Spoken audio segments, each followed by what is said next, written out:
Vincent DeLuca wasn't just a name in Chicago, it was a monolith. It meant Silver Harbor. It meant cold, hard control from the steel towers downtown to the quiet, wealthy suburbs. But Vincent himself lived apart from it all, in a fortress of glass and black stone in Northbridge. The house was his armor, perched on a hill, overlooking a city he owned but never touched. It was silent. It was secure. It was exactly how he liked it. The routine had started 3 weeks ago, a ghost in the security feed. Every night, somewhere between 2 and 3 in the morning, a figure would appear at the massive wrought iron gates. They never touched the intercom, never tried the lock. They just left something. A single white flower, standing in a cheap, clean glass jar. And then they were gone, swallowed by the suburban dark long before the first hint of dawn. His men, seasoned killers and watchers, dismissed it. Some nutjob, boss, his capo, Russo, had grunted, reviewing the grainy footage. Wants attention, we can make him disappear. Vincent had waved him off. The guards saw madness.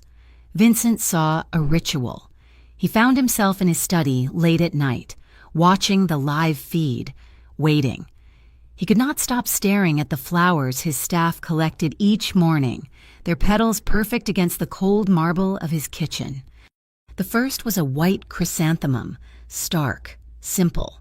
Then came a lily, its trumpet-like bloom smelling faintly of chapels and caskets, a withered white rose, its edges browning, looking like it had been salvaged from a gravesite. Last night, it was a white orchid, delicate and impossibly pure against the cold iron. They were all funeral flowers, messages of death, or perhaps messages from the dead. This curiosity was new. Vincent DeLuca had not felt curiosity, or much of anything else, in a very long time. Not since Isabella, 10 years. 10 years since Isabella Marchand. The only fire that had ever matched his ice had been put in the ground. When she died, she took every soft part of him with her. What was left was the boss, the strategist, the killer. A heart that beat only to move blood, not to feel. These flowers felt different from a threat. He knew threats.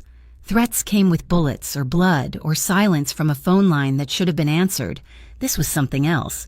An insistence, a memory.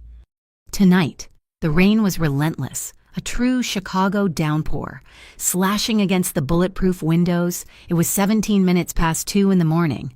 Vincent sat in his study, the glow of the security monitors painting his face in monochrome. He saw the figure approaching the gate, huddled under a failing umbrella. He did not call Russo. He did not wake the guards. He pulled a heavy wool overcoat over his silk pajamas, slid his bare feet into leather shoes, and went out into the storm himself. The wind tore at him, the cold rain a shock against his skin. He walked the long stone path to the gate, the sound of the storm covering his approach. The figure was there, back to him, kneeling to place the small jar. "Hey!" Vincent's voice was gravel, barely used for anything but commands. The figure froze, slowly, agonizingly. They stood and turned. Vincent reached for the switch by the gate panel, flooding the entrance with the harsh, bright light of the security floods. He braced himself. He expected a crone, a meth head, some broken veteran talking to ghosts. He did not expect this. It was a young man, perhaps 20, perhaps 30. It was hard to tell. He was impossibly thin, dressed in layers of rags that were soaked through, clinging to his skeletal frame. But it was not the poverty that struck Vincent. It was the face, pale, gaunt, but the eyes. They were a deep, dark brown, and they stared at Vincent not with fear, but with a profound, haunting recognition, a familiarity that hit Vincent like a physical blow. He knew those eyes. The young man held his gaze for a second, then 2, then, like a deer, he bolted, dropping the umbrella and vanishing into the rainy darkness before Vincent could even think to shout. Vincent stood there, rain dripping from his hair, staring at the spot where the man had been. On the ground sat the jar. Inside, a single white carnation. By 3 in the morning, His study was chaos. Russo and two other men were standing at attention, terrified by the boss's sudden, strange energy. Vincent was alive with a feeling he had not known he still possessed obsession. "Find him," Vincent commanded. "Boss, it's just a bum."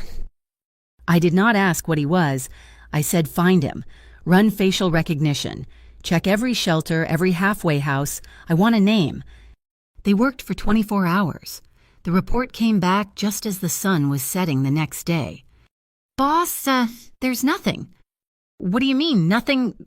Russo was pale as sea, shifting his weight. No facial match, no prints on the jars. We checked shelter logs, police records, hospital intakes. This man does not exist. He's a ghost. Vincent stared out the window. A ghost. A ghost with eyes he had only ever seen in one other person. It was impossible. Isabella had no family, no brother, no son. She'd been alone, just like him. Yet, those eyes. For 10 years, Vincent's world had been silent, ordered, and dead. Now, a homeless ghost was leaving funeral flowers at his gate, and for the first time since Isabella's last breath, Vincent DeLuca felt something stir in the graveyard of his chest. It was not anger. It was not fear. It was a raw, aching pull. He looked at the security feed, at the empty gate. He knew the man would be back. "Get the car," Vincent said, turning to Russo. "Where are we going, boss?" "Nowhere. You are staying here. I am going." He grabbed the keys to the black sedan, the one without the reinforced panels, the one that blended in. "Tonight," Vincent said, his voice quiet, "I am the one who follows." Vincent DeLuca drove a car he hadn't touched in a decade, a simple, dark gray sedan, anonymous and unremarkable. He wore a faded black beanie pulled low, a heavy canvas jacket, and jeans. He was just another shadow in a city full of them. He parked 2 blocks down from his own estate, the engine off, the only light coming from a distant, flickering street lamp. He waited. At 2:40 in the morning, the figure emerged from an alley across the street. He moved with a speed that belied his gaunt frame, placed the small jar with its single white iris at the gate, and turned, walking away not toward the city, but deeper into the industrial outskirts. Vincent started the engine. He kept 3 car lengths behind, his headlights dimmed. The man never looked back. He walked for miles, past shuttered warehouses and crumbling brick facades, into a part of Chicago that the city itself had forgotten. The man's journey ended at the rusted, chain-linked fence of an abandoned elevated train station. He slipped through a gap in the fence and disappeared inside.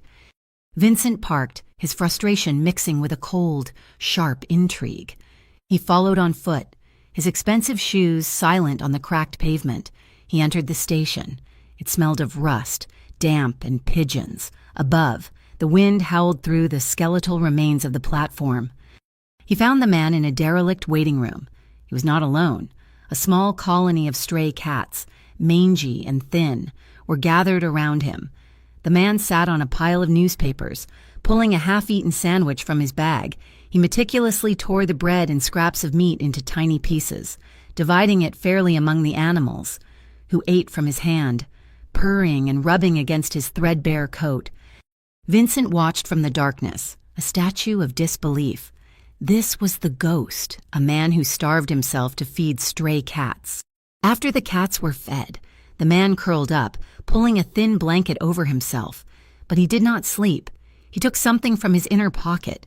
It was a small, leather-bound notebook, its cover warped and stained.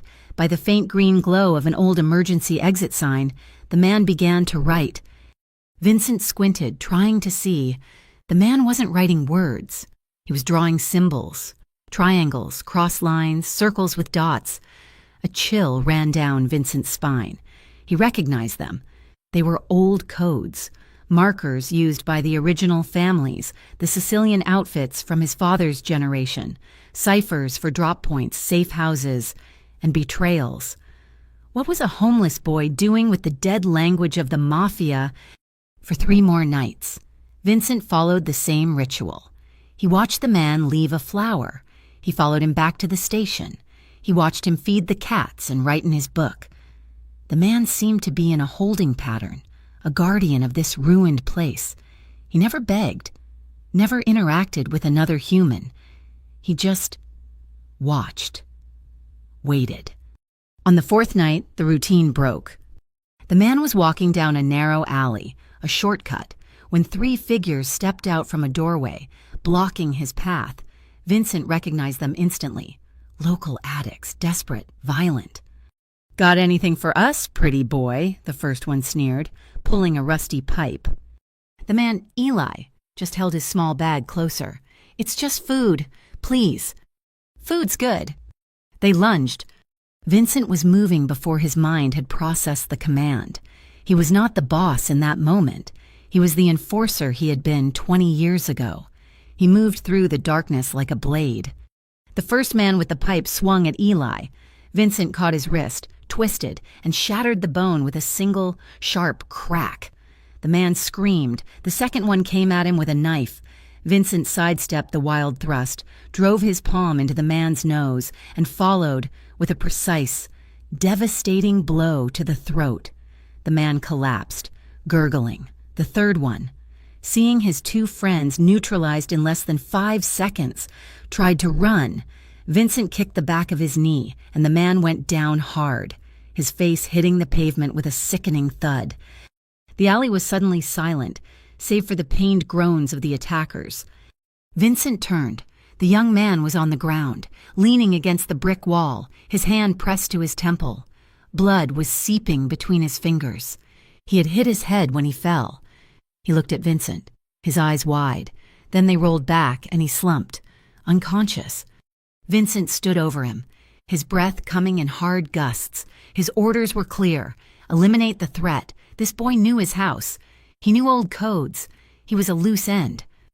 He reached down, but he did not pull a weapon. He slid his arms under the young man's body. He was terrifyingly light, like a bundle of sticks. Vincent carried him back to the sedan, placed him in the passenger seat, and drove through the gates of the Northbridge Fortress. He laid him on a bed in a guest suite, the white sheets a stark contrast to the man's filthy clothes. Vincent found a first aid kit and, with a practiced hand, began to clean the gash on his temple. The cut was shallow, but he was malnourished. As he worked, he found the notebook, tucked inside the man's shirt. He placed it on the marble nightstand. He did not call his doctor.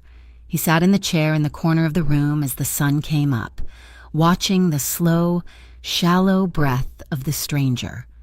Just after 7 in the morning, the man's eyelids fluttered. He awoke slowly, his gaze focusing first on the ceiling, then on the room, and finally, on Vincent. Vincent expected panic, screaming, a fight.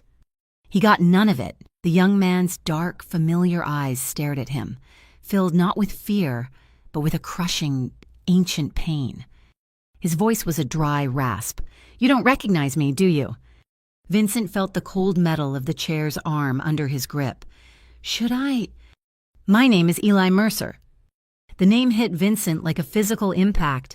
Mercer, Antonio Mercer, a man who had been his father's most trusted soldier, a man who had sold them out to a rival family, a betrayal that had almost cost Vincent everything, a man Vincent had executed personally, ensuring his death was slow and educational. "Antonio's son," Vincent stated. His voice was flat, betraying nothing. "Yes." Eli slowly pushed himself up on one elbow, his body shaking from the effort. "I leave the flowers. I leave them for my father, but for you too." "A threat," Vincent said, his eyes narrowing. "A son's revenge." "No." Eli shook his head, a single tear tracing a clean path through the grime on his cheek. A reminder that blood was spilled, that my father paid the price, and that forgiveness, it can still exist. I wanted to see if you were still a man, or just the monster everyone says you are. Vincent looked at the boy, the son of his mortal enemy, the ghost who fed stray cats and wrote in coded notebooks, and then a memory, cold and sharp, surfaced. Isabella crying, begging him to spare Antonio, calling him my brother. He had dismissed it as a lie, a desperate plea. He realized, with a sickening, dizzying certainty, that it had been the truth. This boy, Eli, was Isabella's nephew, her blood. The flowers were not a threat, they were a penance. 1,000-pound weight settled in Vincent's chest, a feeling he had never experienced. It was not grief, it was not anger, it was the first agonizing sting of guilt. Vincent DeLuca, was feeling the need to atone. He stays. Vincent's voice was final. Russo, his capo, looked like he had been struck. They were in the main hall, a vast, cold space of marble and shadows. Eli was upstairs, asleep, under the watch of 2 guards who were clearly unnerved. "Boss, you cannot be serious," Russo hissed, keeping his voice low. "He is Antonio Mercer's son. He admitted it. He's been casing this house for weeks. This is a long con. He gets in. He gets close. He puts a knife in your back." "He had a knife in the alley. Russo. He did not use it," Vincent replied, his patience thin. "He stays. He will recover, then we will see. See how long it takes for him to poison your coffee." Vincent turned, his full height and the sheer weight of his presence silencing the other man. "He is Isabella's blood, and he is under my roof. You will treat him as a guest. Your only job is to ensure he does not leave, and no one else gets to him. Are we clear?" Russo swallowed his pride, his face tight with anger and confusion. "Clear, boss." A strange, fragile truce settled over the mansion. For 3 days, Eli did not leave the guest suite. Vincent had clothes sent in simple gray sweats and a t-shirt, things that looked alien on his gaunt frame. Food was left at the door and collected, untouched. On the 4th day, Vincent found him not in his room, but in the East Garden. The mansion's gardens were Isabella's forgotten project. After her death, Vincent had ordered them maintained but had never once set foot in them. They were immaculate, cold and lifeless. Eli was on his knees by a bed of white lilies, his hands in the dirt, gently clearing weeds from their base. He did not look like a prisoner. He looked like he belonged there. Vincent watched from the glass expanse of his study. He watched as Eli moved from the lilies to the chrysanthemums and then to the struggling white rose bushes. He worked with a quiet, methodical patience. He was nurturing the very flowers he had used as a memorial. The house, once a mausoleum of silence, began to change. Before, the quiet was an absence. Now, it was an awareness. Vincent found himself listening for footsteps, for the sound of Eli in the garden, for the quiet click of a door. The air, once frigid, felt charged, as if waiting for a storm. They began to talk, not in long conversations, but in short, cautious exchanges. At first, it was in the garden. "You like flowers," Vincent stated, standing over him. Eli did not look up, his hands still in the soil. "They don't lie, they live, they bloom, and they die. It's honest." Later, in the vast 2-story library, Vincent found Eli staring at his collection of Renaissance art. "The price of power," Eli said, his voice soft, gesturing to a painting of a Medici prince. "Do you ever wonder if it was worth it?" No one had asked Vincent DeLuca such a question in his adult life. Power is not about worth, it is about necessity. "Is it?" Eli turned, his dark eyes fixing on him. "Or is it just a cage you built for yourself, and now you are angry that you're trapped in it?" Vincent felt a flash of cold fury, but it died as soon as it rose. The boy's words held no malice, only a weary, philosophical sadness. The following afternoon, Vincent was preparing to leave for a meeting downtown. He walked down the stone steps of the veranda, his hand on the handle of his armored Mercedes. "Wait!" Eli's voice was sharp, urgent. He was 20 yards away, holding a pair of garden shears. Vincent paused. "What?" "The car," Eli said. His eyes narrowed, looking at the ground just under the driver's side door. "There's a wire by the front tire. It's wrong." Vincent froze. Russo, who was standing by the passenger door, had not seen it. "Boss, Russo began, but Eli was already moving. He did not run towards Vincent. He ran past him, towards the stone balustrade of the garden. "Move!" he screamed. In that split second, Vincent saw it, a thin, black wire, almost invisible against the dark pavement, leading under the chassis, a pressure-sensitive trigger. Eli grabbed Vincent's overcoat and yanked him, hard, with a strength that seemed impossible for his size. He did not pull him back. He pulled him sideways, tackling him over the low stone wall. They landed in a heap in the soft dirt of the flower bed, just as a deafening roar tore the air apart. The force of the explosion was immense, a shockwave of heat and pressure that turned the billion-dollar car into a fireball of twisted metal. Shrapnel and glass rained down over them. Vincent's ears rang. The world was smoke and the smell of accelerant. He pushed himself up, his body bruised, a sharp pain in his shoulder. He looked down. Eli was curled beside him, unmoving. "Eli!" Vincent shook him. "Eli!"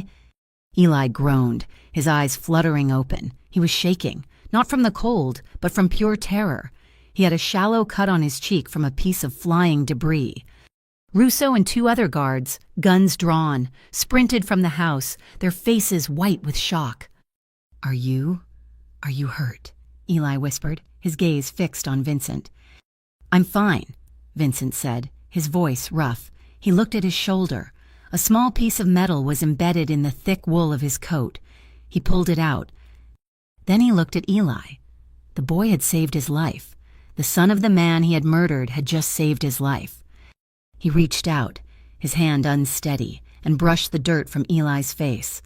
Eli flinched at the contact, then stilled. Vincent's thumb wiped at the thin line of blood on his cheekbone. Eli's breathing was shallow, his eyes wide, locked on Vincent's. In that moment, surrounded by smoke and ruin, a current passed between them, something terrifying and unspoken, a recognition that went beyond enemies or allies. Eli's hand, trembling, came up and rested on Vincent's wrist, not pushing him away, but holding him there. That night, Vincent did not sleep. The dreams that came were not the usual ones, not Isabella's face, cold in a casket, not the metallic tang of his first kill. He dreamed of a hand in the dirt, of dark eyes staring at him through smoke.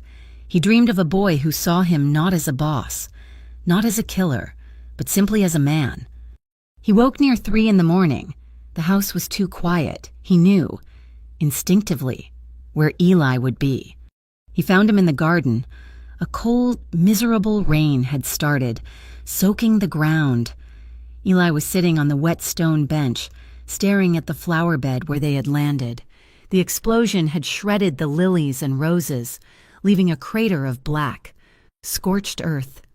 Vincent stood behind him, silent. "I used to think he was a good man," Eli said, his voice barely audible over the rain. "My father, I used to think he was a hero." "He was a traitor," Vincent said, the words tasting like ash. "He was," Eli agreed, not turning. "He was a traitor, and you were the executioner. That made you a monster in my head for 10 years, a thing to be hated." He finally turned, his pale face streaked with rain, looking up at Vincent. "I brought the flowers for my father, a way to remember him at the place where his line ended. But," he took a shaky breath, "but I think I also brought them for you, because I looked at you, and I looked at this house, and you are no longer the monster I imagined." The car bomb was a message, and it tore the cold peace of Vincent's world to pieces. The explosion echoed for days, not in the city, but in his head, for a decade. Vincent DeLuca had been a force of nature, an accepted, untouchable part of Chicago's landscape. The bomb proved that was over. His organization moved with brutal efficiency, the cleanup of the wreckage, the silencing of the neighborhood, the inquiries. It all happened in less than a day. The intelligence, pulled from the darkest corners of the city, took 48 hours. A new player, the Vortex Syndicate. They were not some disorganized street crew. They were funded, organized, and surgical. They had already taken 2 of his shipping routes on the south side, absorbing his men or making them disappear. The bomb at his front gate was not an opening move. It was a checkmate announcement. Vincent sat in his study, the room lit only by the holographic glow of a tablet. Russo stood beside him, his face grim. "We have a name, or at least a handle," Russo said, by his thick finger tapping the screen. A photograph appeared, a woman with hair as black as oil and eyes that looked like they had been burned into her face. "They call her Alina. She came out of nowhere 6 months ago. She took the remnants of the Rinaldi crew and the O'Malley brothers and turned them into this. She's smart, boss, and she's vicious." "Rinaldi," Vincent said. The name was dry in his mouth. Marco Rinaldi, a loud-mouthed rival he had personally disposed of. 5, maybe 6 years ago. So this is revenge. "Looks that way. She was Rinaldi's lover." Eli had been standing by the massive window, looking out at the ruined garden. He was a constant, silent presence in the house now, a shadow that Vincent found himself tracking more than any of his guards. At the name Alina, he turned. He walked toward the desk, his steps slow, almost hesitant. He stared at the glowing image on the tablet, his breath hitched, the color drained from his face, leaving it a sickly, pale white. Eli Vincent's voice was sharp. "I know her," Eli whispered, his hand rising to touch the screen. "That's Alina. Alina Mercer. She's my sister." Russo's hand flew to the gun on his hip. "I knew it," he snarled. "The whole thing, the flowers, the alley, the bomb. It was a con. He's been feeding her intel." "No," Eli's voice was desperate, turning to Vincent. "No, I swear, she's my half-sister. My father's, from his first marriage. She ran away when I was a kid, years before. Before everything. I thought she was dead. I haven't seen her in 15 years. Vincent's gaze was unreadable. He looked from Eli's terrified, pleading eyes to the cold, hateful eyes on the screen. The family resemblance was there, in the set of the jaw, the darkness of the gaze. "She tried to kill me, Eli," Vincent said, his voice flat. "She tried to kill us. She will not stop." "The order is clear, boss," Russo pressed. "We find her. We end her." "Please!" Eli grabbed Vincent's arm. The touch was frantic, burning through the expensive fabric of Vincent's suit. "She doesn't know I'm here. She doesn't know.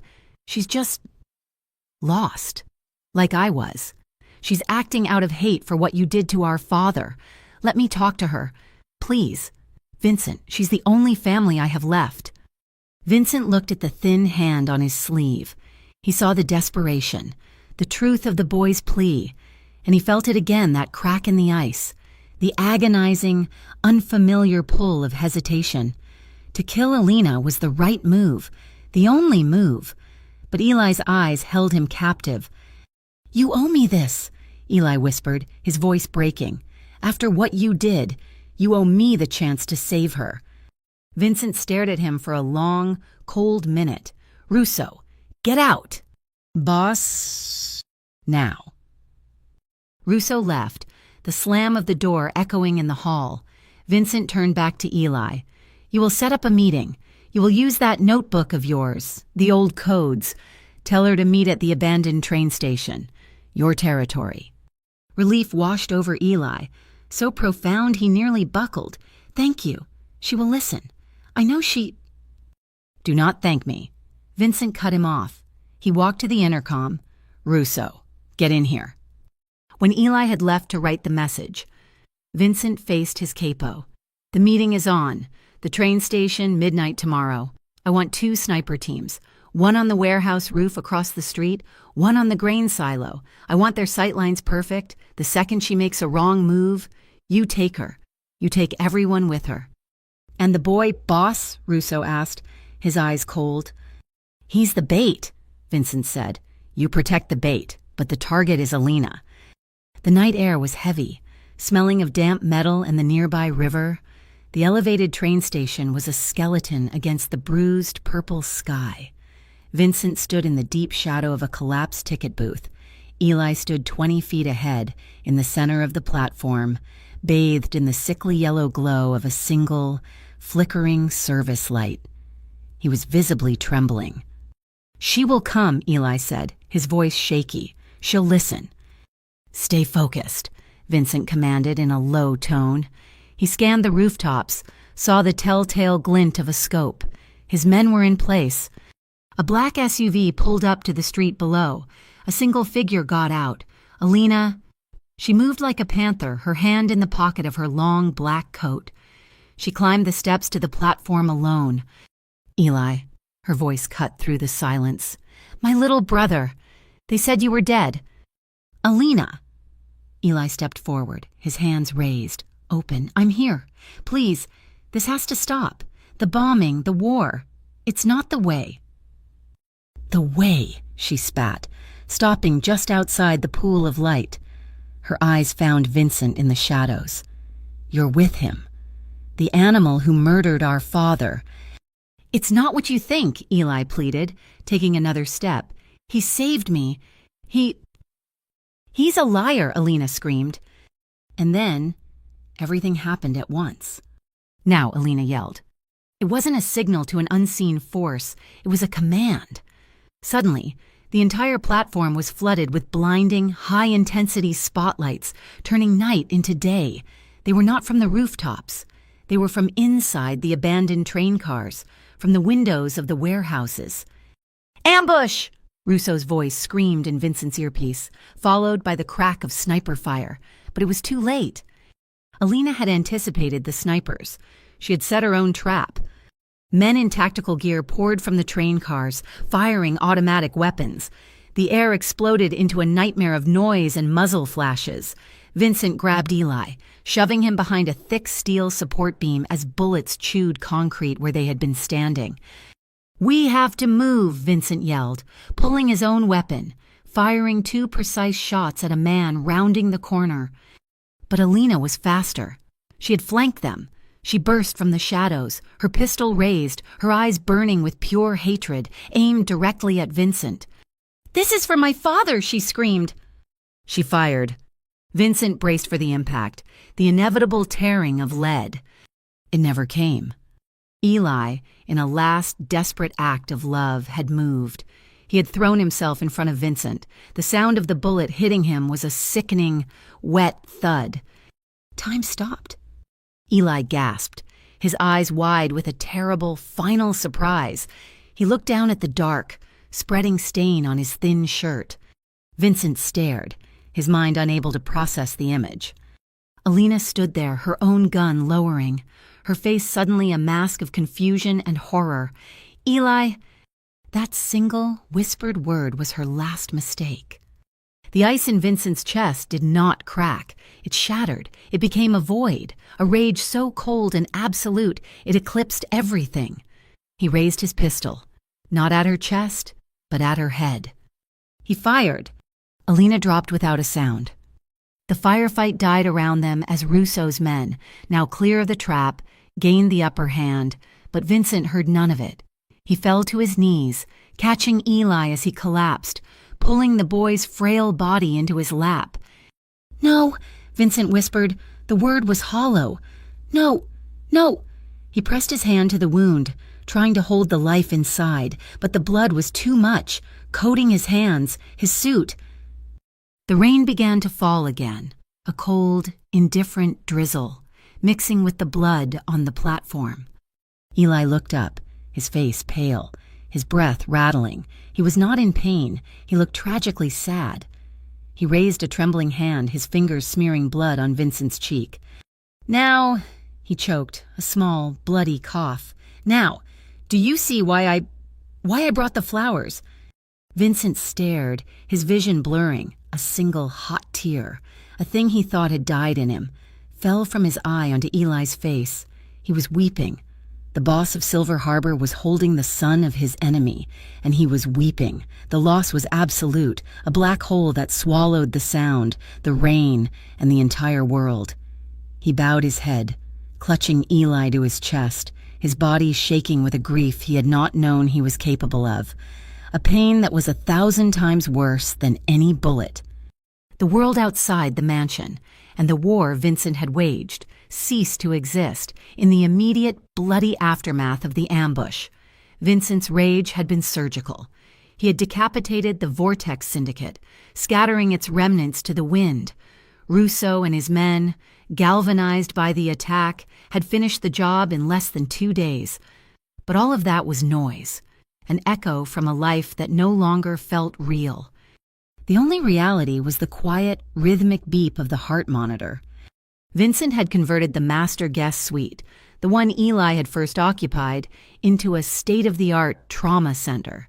His personal physician, a man whose silence and skill cost Vincent a small fortune annually, had been living there, monitoring the patient.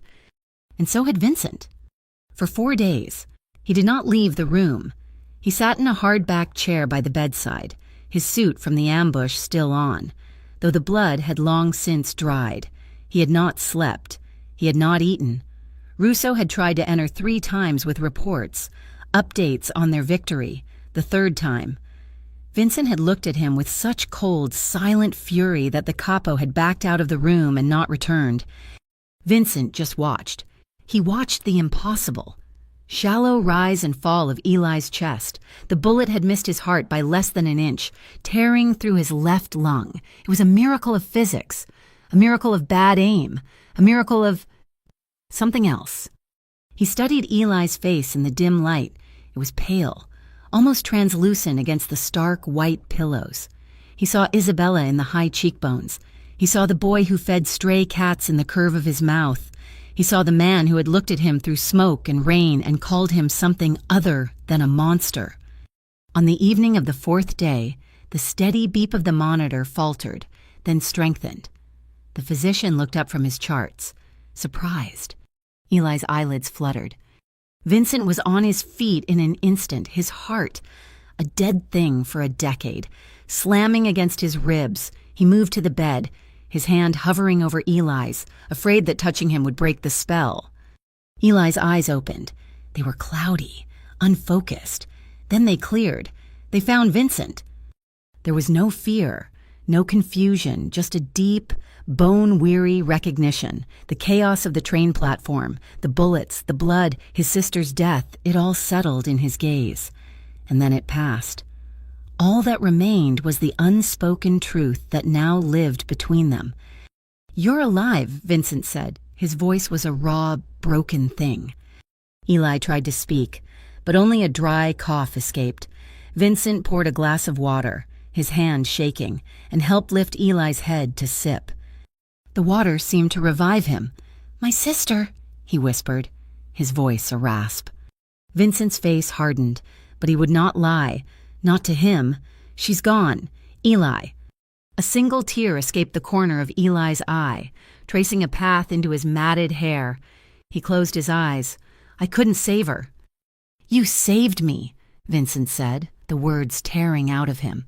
"Why, after everything, my father, your father, why would you do that?" Eli's eyes opened again, locking on Vincent's. "I was tired of death, I think I was tired of yours most of all." The silence in the room was absolute. The monitor's beep was the only sound, a fragile metronome for their new, shared world. Vincent pulled the chair to the very edge of the bed. He sat, leaning forward. His empire, his power, his entire life reduced to this single, dim room. "When Isabella died," he began, his voice low, "the world went gray. I just became the thing everyone expected, the killer, the boss, an empty suit. I have not felt anything, not one thing, in 10 years. He looked at his hands, at the dried, dark blood under his fingernails, Eli's blood. "If I believed in God, Eli," Vincent confessed, his voice breaking, "if I was a man who still knew how to pray, I would say that you are his forgiveness." A small, agonizingly weak smile touched Eli's lips. "I am not forgiveness, Vincent." He took a shallow, rattling breath. "I am just a man. I was bringing flowers to a dying soul. I wanted to see if it could still feel the rain." Vincent felt the last of his defenses crumble, the pull he had felt in the garden, the agony on the train platform. It all coalesced into a single, terrifying, undeniable truth. He was the most powerful man in Chicago, and he was on his knees, metaphorically, before the son of his greatest enemy. He stood, leaning over the bed. He was not the boss. He was just a man. He moved with a hesitation he had never known, lowering his head. Eli watched him. He did not flinch. He did not turn away. He met Vincent's gaze, his own eyes filled with all the pain and all the pardon in the world. Vincent's lips brushed against Eli's. It was not a kiss of passion. There was no lust, no fire. It was a kiss of desperate, profound gratitude. It was a kiss of survivors. It was chaste, hesitant, and it tasted of the saline from Eli's IV and the salt of his tears. It was two broken, jagged pieces of humanity that had, against all odds, slotted together and found a way to be whole. Vincent rested his forehead against Eli's, his eyes closed. "Eli," he whispered. The name was a prayer. "Vincent," Eli breathed back, and in that one word, the old world burned to the ground. The next morning, Vincent DeLuca walked out of that room and called a meeting of his capos. They gathered in the formal dining room, their faces a mixture of relief at their victory and confusion at their boss's appearance. "It is finished," Vincent announced. "The vortex is gone. Russo, your leadership was exemplary. The organization is strong." He stood at the head of the table, his eyes sweeping over them. "And it is yours. I am stepping down." The silence that followed was so complete it was violent. Russo's jaw dropped. "Boss," Russo stammered. "What do you mean, stepping down?" "I mean, I am done," Vincent said. "The organization, the roots, the accounts, it all goes to you. Russo, you will lead. The rest of you will support him. My name and my blessing go with you. But I am finished. This is my final order." He turned and walked out, leaving a stunned, silent room of lieutenants behind. He returned to Eli, who was sitting up, eating a small bowl of broth. "You did it," Eli said. He had heard the finality in Vincent's tone, even from a floor away. "I did," Vincent said. He sat on the edge of the bed. "As soon as you can walk, we are leaving. We will go somewhere quiet, somewhere you can plant a garden."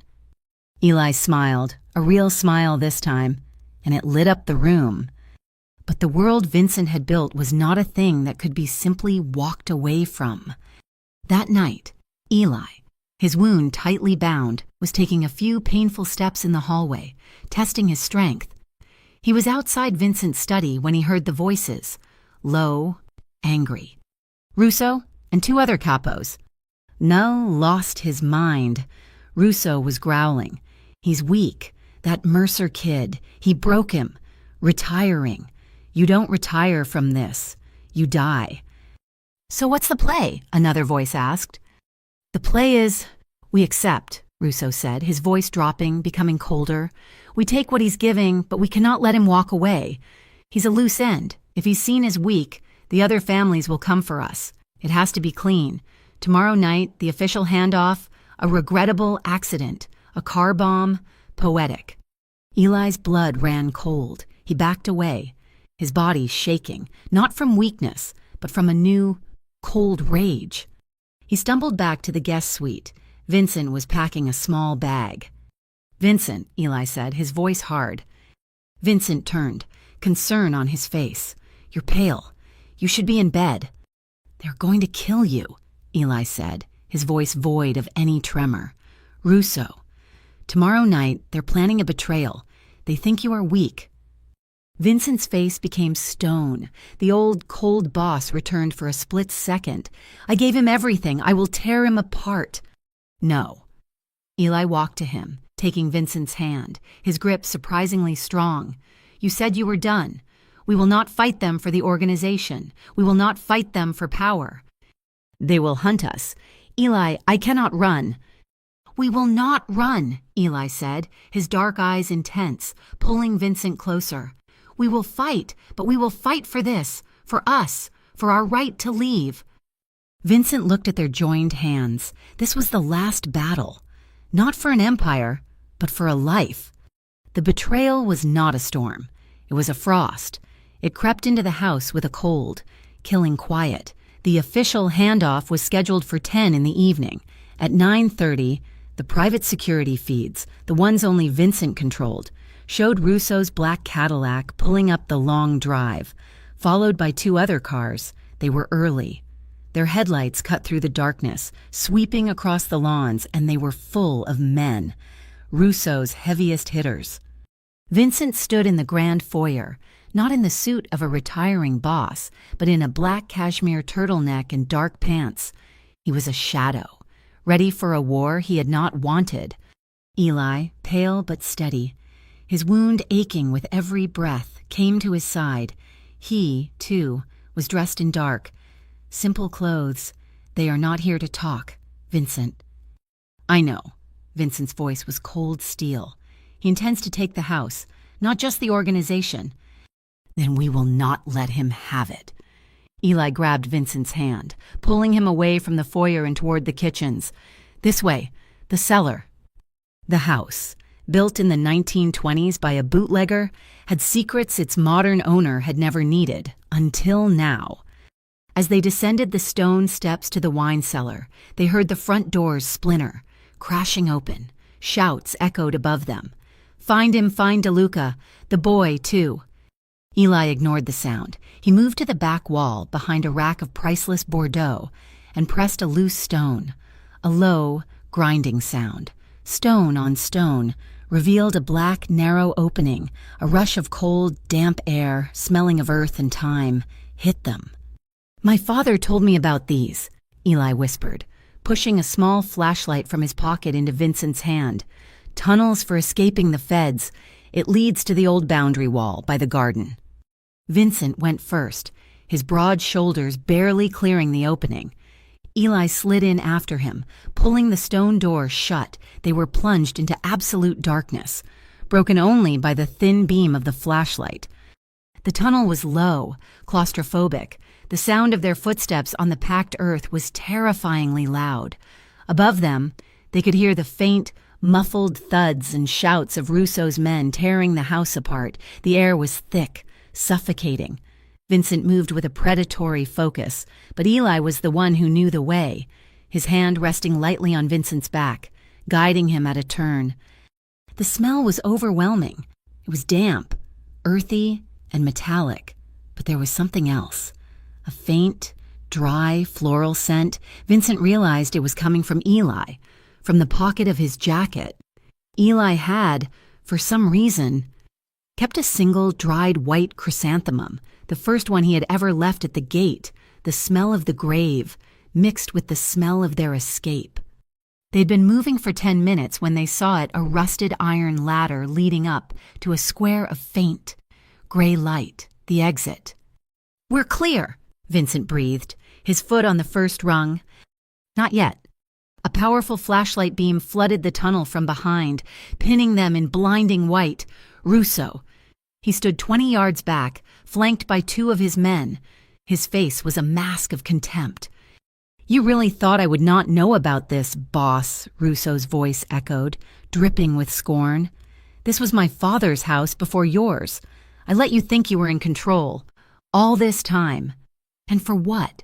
So you could give it all away for him. Vincent stepped down from the ladder, pushing Eli behind him. His body shielded Eli's completely. His hand went to the pistol at the small of his back. It was always mine, Russo, and this is between me and you. Let the boy go. No, he's the poison.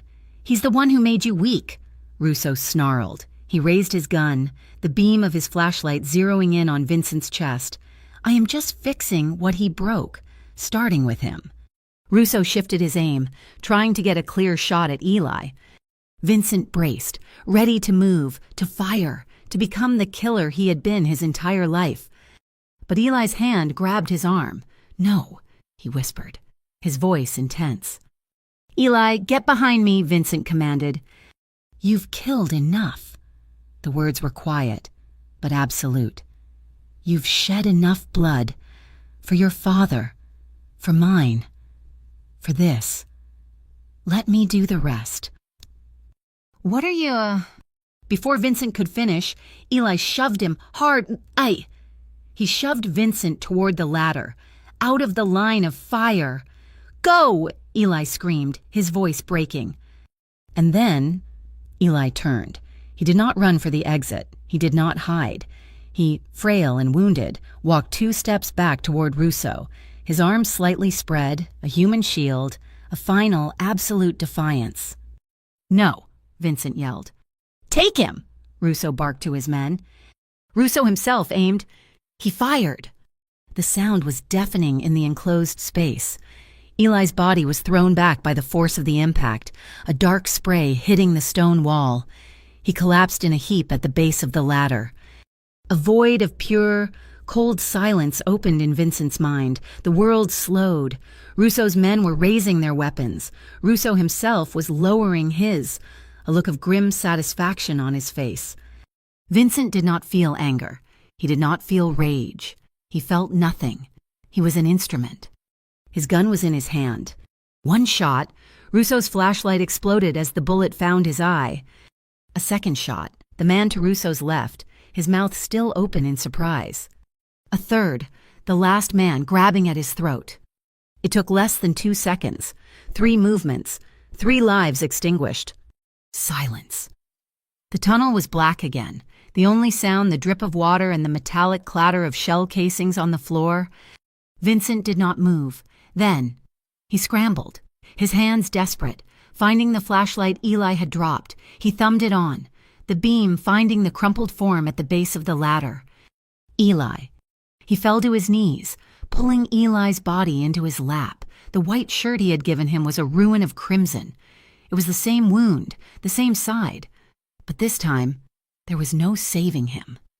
"No, Eli, please," Vincent choked, his hands pressing against the wound, a useless, desperate gesture. A thin, gray light began to filter down from the grate above. Dawn. It was coming. The pale light touched the edges of the tunnel, illuminating the horror. Eli's eyes flickered open. He was not in pain. He was peaceful. He looked at Vincent, his gaze clear. He coughed, a wet, rattling sound, and blood flecked his lips. "I brought flowers for my father," he whispered, his voice a thread. "Now." His hand, slick and red, moved, fumbling, finding Vincent's. He gripped it, his strength already gone. "I bring flowers for you." "Forgive me," Vincent wept, the tears carving hot tracks through the grime on his face. He lowered his head, his forehead resting against Eli's. "For all of it! Please!" The first beam of true daylight broke through the grate, a single shaft of gold that cut the darkness and illuminated their joined hands, covered in the blood that had paid for this one. Single moment of grace. Eli smiled, a true, faint, peaceful smile. "You are forgiven." His hand went limp. His last breath was a quiet sigh. Vincent DeLuca, the last boss of Silver Harbor, knelt in the dark, cold earth, holding the body of his redemption, and howled. He carried the body from the tunnel as the first light of dawn bled over the high garden wall. The mansion was dead. Russo's men were a bad memory in the dark, and the guards Vincent had employed for a decade were gone, having fled in the night, recognizing the fall of an empire. Vincent DeLuca was alone. He did not call for help. He did not call his physician or his cleaners. He went to the garden shed, his movements slow and mechanical, and took a shovel. He dug the grave himself. He dug it in the very center of the garden, in the scorched, ruined patch of earth where the car bomb had obliterated the lilies. The soil was soft, mixed with ash. It seemed the only place that understood. He worked for hours, his hands, which had not done manual labor in 20 years, blistering, then bleeding. He did not feel the pain. When the hole was deep enough, he went inside. He took the finest, softest white linen sheets from the master suite. He wrapped Eli's body gently, as if tending to his wound, and carried him to the garden. He laid him in the earth. He filled the grave with his own hands, the thud of dirt on linen, a sickening, final sound. When the sun was high in the sky, he was finished. He stood, covered in sweat and dirt, a broken king in a ruined garden. He found a single unbroken white chrysanthemum near the edge of the blast radius, plucked it, and laid it on the fresh, dark soil. The disappearance of Vincent DeLuca was not a mystery. It was an evaporation. He walked into the mansion, showered, and packed a single, small bag. He took no money from the safes, made no calls, left no notes. He walked down the long drive, past the wrought iron gates, and left them open. By noon, he was on a bus heading west, the Silver Harbor organization, decapitated and leaderless, imploded in less than a day, a war erupting over the scraps. Vincent neither knew nor cared. 6 months later, a man calling himself Victor settled in a small, perpetually damp town on the Oregon coast.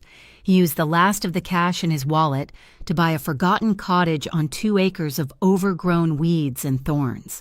The house was a wreck. The roof leaked, and the wind howled through cracks in the walls.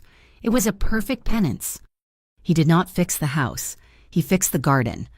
He worked from sunrise to sunset, tearing out the thorns and the weeds. He tilled the soil, his hands. Once soft, becoming scarred and calloused, he built a new life, not for himself, but for the memory of another.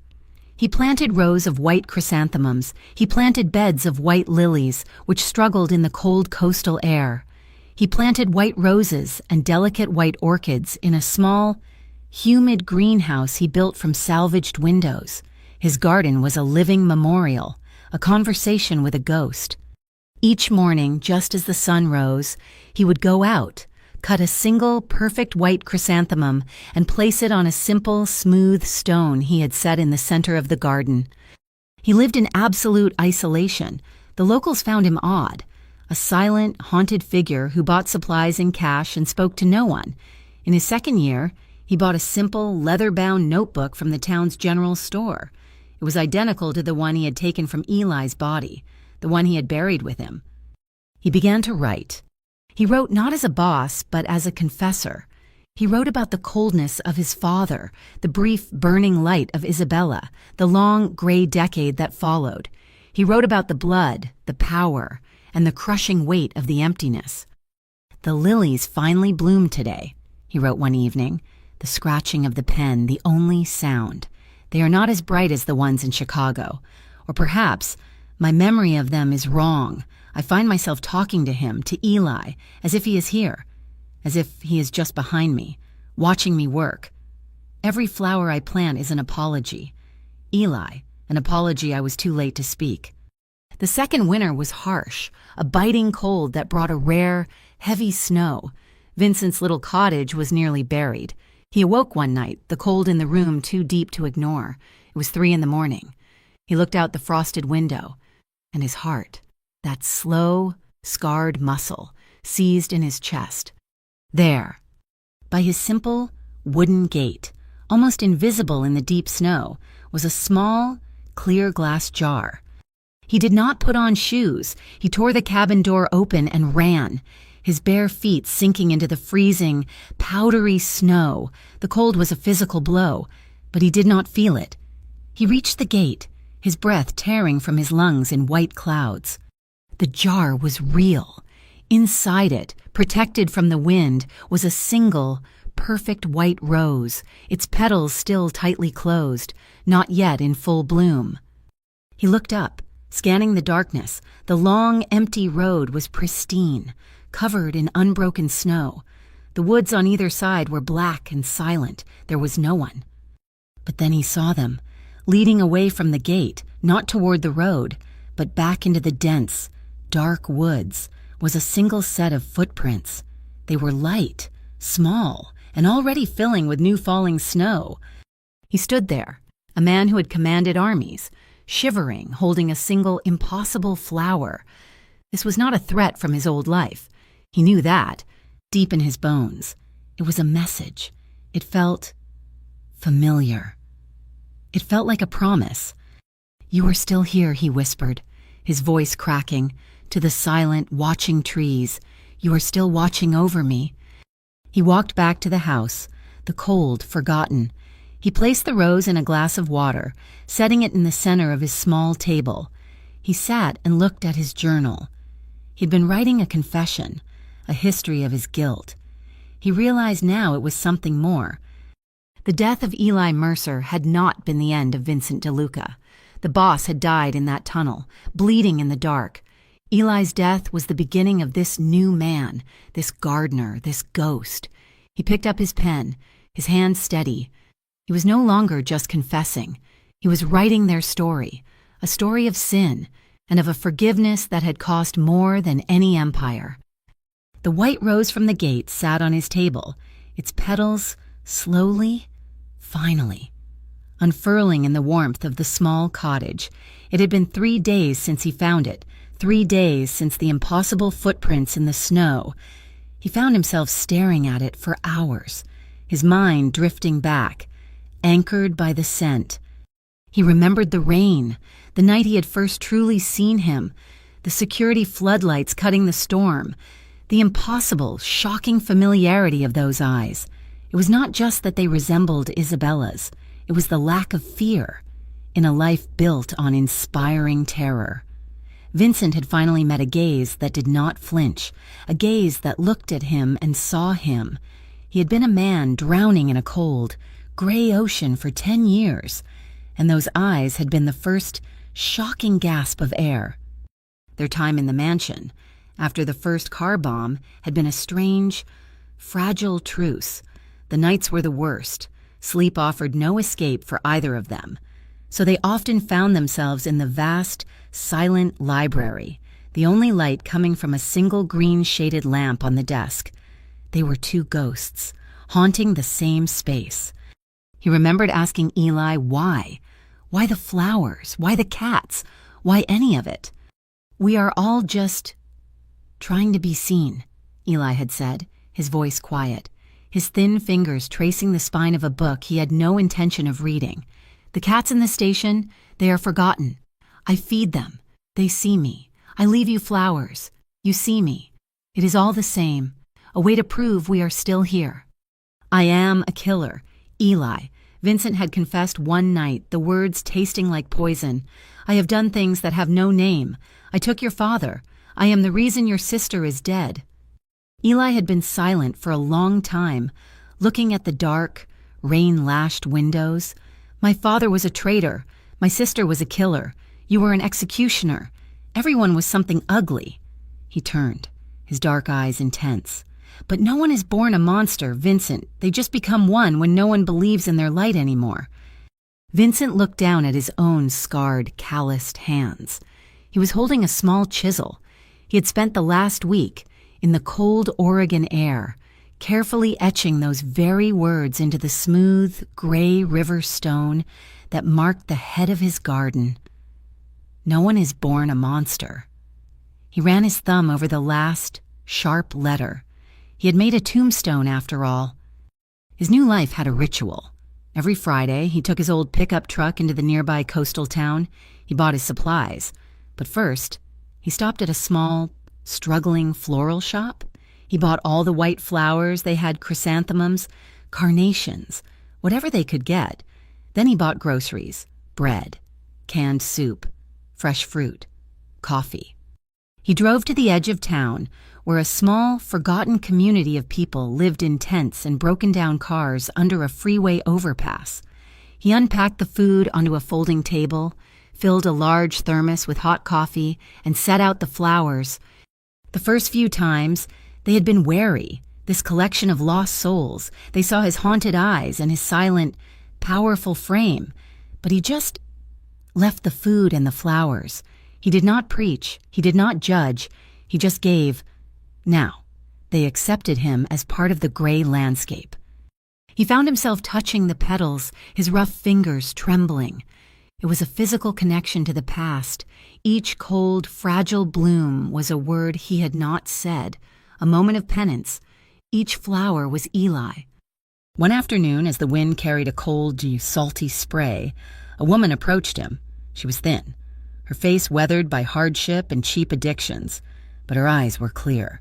She was not one of the regulars. "You're the flower man," she said. It was not a question.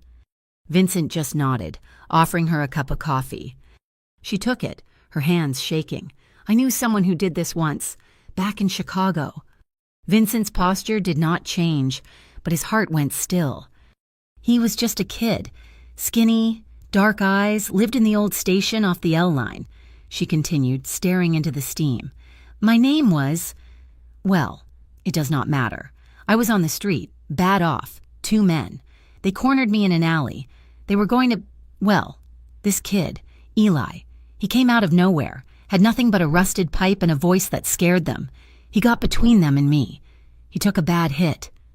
She touched her own temple. A phantom pain, but he made them run. He saved me. She looked at Vincent, her gaze sharp. "He gave me this. He said if anything ever happened to him, if I ever got clean, I had to find a man in a stone house. He said, he will understand. I have been clean for 1 year. I heard stories about a man in a cottage who only plants white flowers. It took me a long time to find you." She reached into her worn canvas bag and pulled out a small, leather-bound notebook. It was warped by water and time, the cover stained. Vincent's breath stopped. It was Eli's, the original. He took it from her, his hand shaking so badly he almost dropped it. "Thank you," he managed, his voice thick. "He said to tell you," the woman added, her voice softening, "that he was sorry he had to leave." She turned and walked away, disappearing into the coastal fog. That night, Vincent sat at his small table, the white rose in its jar and the dark, worn notebook side by side. He opened it. The pages were filled with the strange, coded symbols he had seen that first night, the language of his old, dead life. He turned the pages, his rough fingers tracing the symbols, a history of betrayal and secrets. Tucked into the back cover, folded into a tiny square, was a single, brittle piece of paper. It was not part of the notebook. It was a page torn from something else, and it had writing on it, Eli's handwriting. It was a letter. It was not dated. It was not even addressed. But he knew.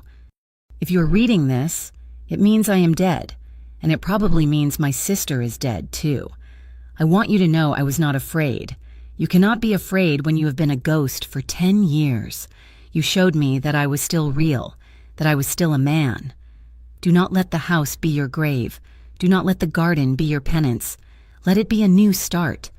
My father's sin was betrayal. Yours was vengeance. Mine, I think, was hope. I hope it was enough. Maybe in another life, I will get to leave flowers at your gate again." Eli's letter was not an ending. It was a directive. Do not let the garden be your penance. Let it be a new start. Vincent stayed in the cottage for 1 more winter, tending the garden, writing his story. He finished the journal, filling the last page with the single word, forgiven. Then, he locked the notebook in a simple wooden box with the dried white rose from the snow and the folded letter. He sold the cottage and the land. He walked away with very little. He was Victor, a man with no past and a quiet, intense focus. He moved, not back to Chicago, but to Seattle, a city of rain and new money. He did not need his old empire's wealth. He had spent a lifetime learning how to build organizations. He had been a master of logistics, strategy, and acquiring resources. Now, he would use those skills for something else. He started small. With the money from the cottage, he did not just open a soup kitchen, he opened a safe house. He called it the White Flower Project. Its mission was not to feed the homeless, but to protect them. It was a place for the vulnerable, the ones cornered in alleys, the ones sleeping in abandoned stations to escape the violence of the street. It offered legal help, medical care, and a way out. The project was anonymous, but its results were not. It was ruthlessly efficient. Vincent, or Victor, as the world knew him, worked with the same relentless, cold focus he had used to build his criminal enterprise. He found donors. He navigated city bureaucracy. He acquired properties. He built a network. In 3 years, the White Flower Project had safe houses in 4 cities. In 5 years, it was a national organization, a recognized, powerful force for change. Its logo was simple, seen on buses and billboards, a single, stark white chrysanthemum. The culmination was the opening of its new national headquarters. He had chosen Chicago, not downtown, but in a forgotten industrial neighborhood, in a reclaimed warehouse, just blocks from the abandoned train station where he had first seen Eli feed the cats. The event was large. Donors, politicians, and journalists filled the cavernous, beautifully restored brick building. The space was filled with flowers, thousands of them, all white, sent from supporters across the country. Vincent stood on the simple wooden stage. He was no longer the boss, but he commanded the room. He was older, his hair a distinguished solid gray. He wore an immaculate dark gray suit. Pinned to his lapel was a single, fresh white chrysanthemum. It was not an accessory. It was a heart worn on the outside. He stepped to the podium, and a respectful silence fell. He looked out over the crowd, his dark eyes clear, his gaze passing over the wealthy donors and landing on the faces in the back row, the men and women with worn, tired faces, the ones who had been pulled from the street. "We are told," he began, his voice a quiet, deep rumble that carried in the silence, "that some people are lost, that they are beyond reach, hopeless." He paused, his hand unconsciously touching the flower on his lapel. "We are told it is a weakness to believe in them, that it is a waste of time. I am here to tell you that is a lie. Not all lost souls are hopeless." His gaze became distant, as if he were speaking to someone only he could see. "I knew someone, he proved that to me. He taught me that a single, small act of grace, of hope, can be stronger than any empire. He taught me that you are not a monster, unless you choose to be. This building, this project, this is not mine. It is his. We are just continuing his work." He stepped back. The applause was thunderous, genuine and sustained. He walked off the stage, shaking hands, a small, polite smile on his face, his eyes still distant. A small tug on his suit jacket made him stop. He looked down. A boy, no more than 8 years old, was standing there, and he was impossibly thin, dressed in clothes that were clean but far too large. He had wide, dark, familiar eyes.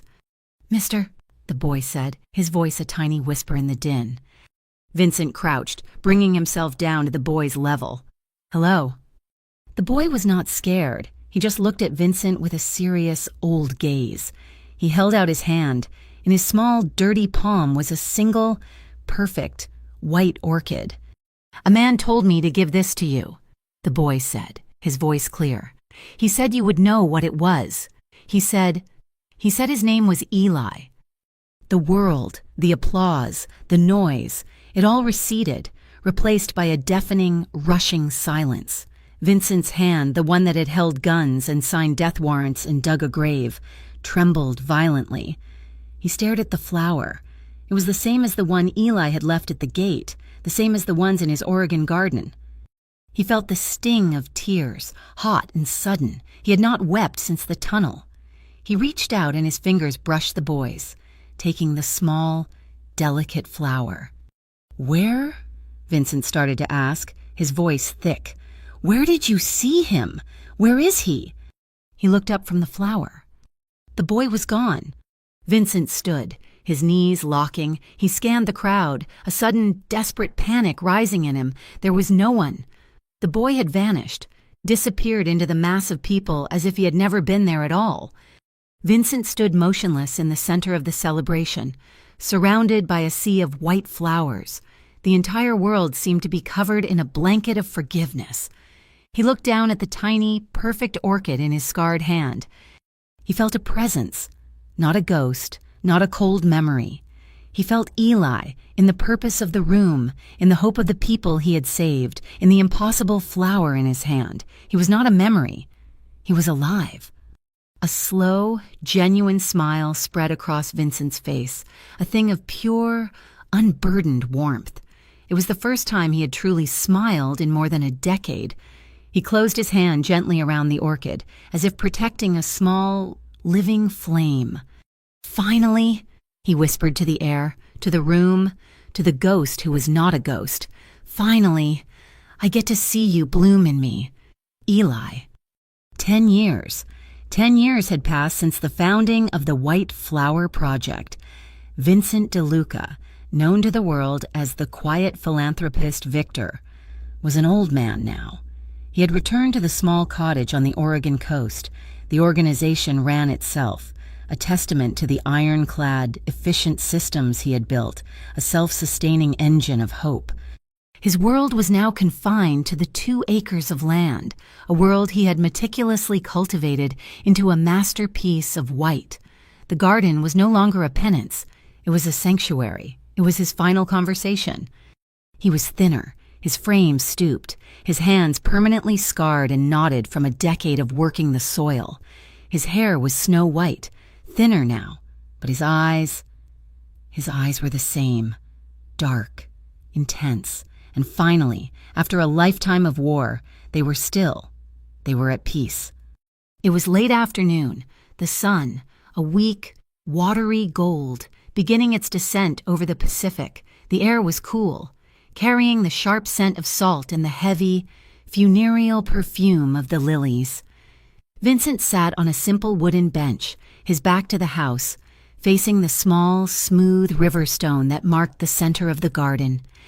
A gust of wind moved through the tall cypress trees at the edge of the property, a sound like a low, long sigh, and in that sound, he heard it. A whisper, as clear as if it were spoken at his ear. Vincent. He did not start. He did not turn.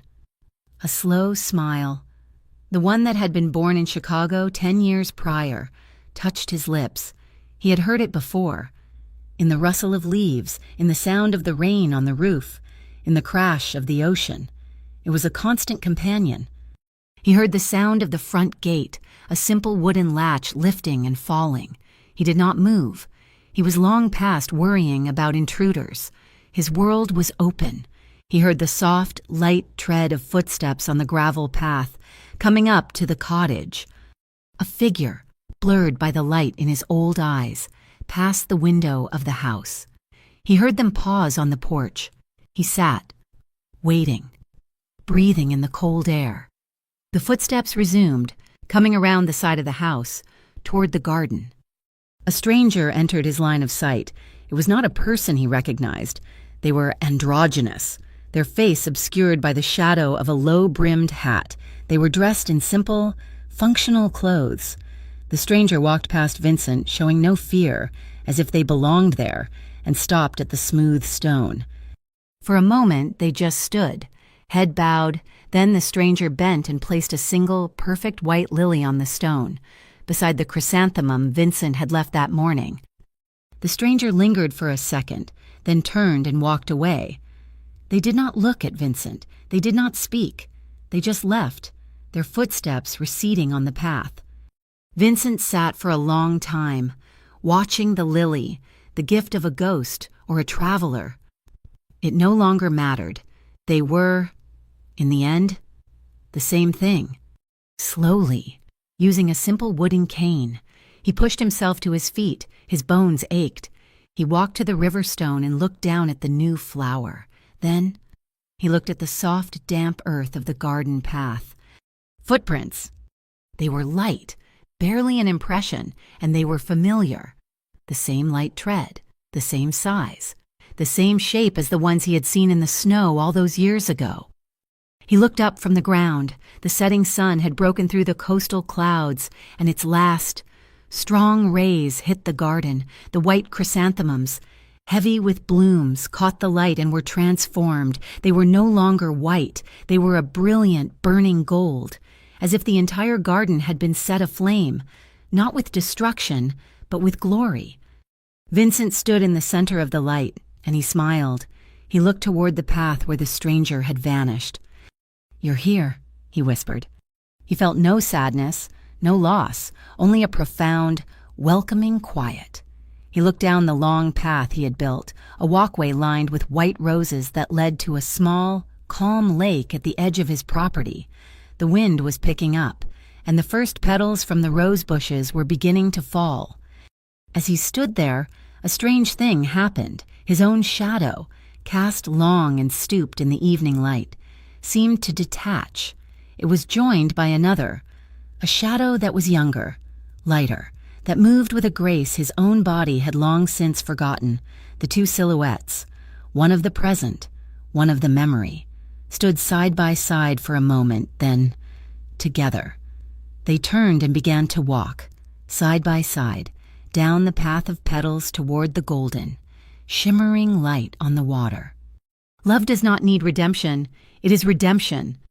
The wind blew harder, a final, cleansing gust, and a million white petals were torn from the roses. They swirled in the air like a gentle snow, covering the garden, the stone, and the path, blanketing the footprints until all was pure, white, and finished.